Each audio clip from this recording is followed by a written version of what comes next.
ئەمە مەراسیمی بە خاکسپاردنی دوو هاوسەرە لە گۆڕستانی خانەقا کە بەهۆی غازی سۆپاینەوتەوە لە ناحیەی قەسرێ گیانیان لەدەستداوە. نەکو باپیریم بوون باوکمی وەی خانەکە لێریان بەکەلێک نەهات دایکمینیان لای خۆیان لە قەسرێ شەوێت تا لای یازدەی ئەمە لە کنیان بوون شەو دایکم لایەوان نووست تا بەیانی دایکم کارمەدی تەندروستیە بەیانی 8:30 دەوام حیبیان نەبوو نانیا خوار بوو بەس پاشی 8:30 سۆبەکەی غازاتی کرد بوو ئۆکسجین نەما بوو باوکمی وەی ئۆکسجین نەما بوو هەردوو پێکەوە گیانە لەدەستدا بەیانی حیبیان نەبوو بەڵام کاتی نیورانە کە سوینیان نووسان لەبێت ئەو زار ناپێزانینە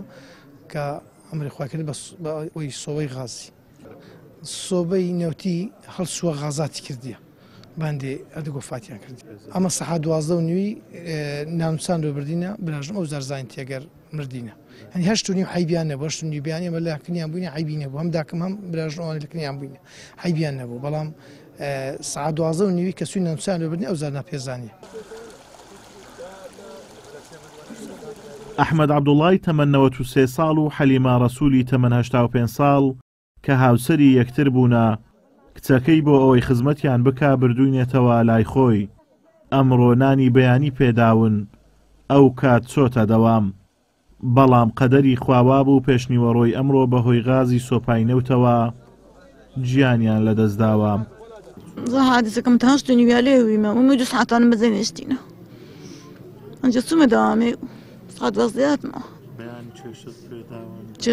چێشتم دانێ نەیانە خوارد ناوەڵ هەڵ نەچوو بەس بۆنی کردبوو.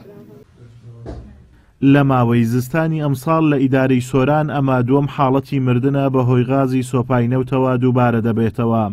کە بەهۆیەوە 2 ژن و 2 پیاو گیانیان لەدەستداوە کە هاوسەری یەکتر بوونە. بەرگری شارستانیش ڕێنمایی دەدات کە هاوڵاتیان بۆ سەلامەتی گیانیان لە کاتی خەوتن سۆپاینەوت بەکار نەهێنن. ئازاد ومەراوی کەناڵی ئاسمانی پەیام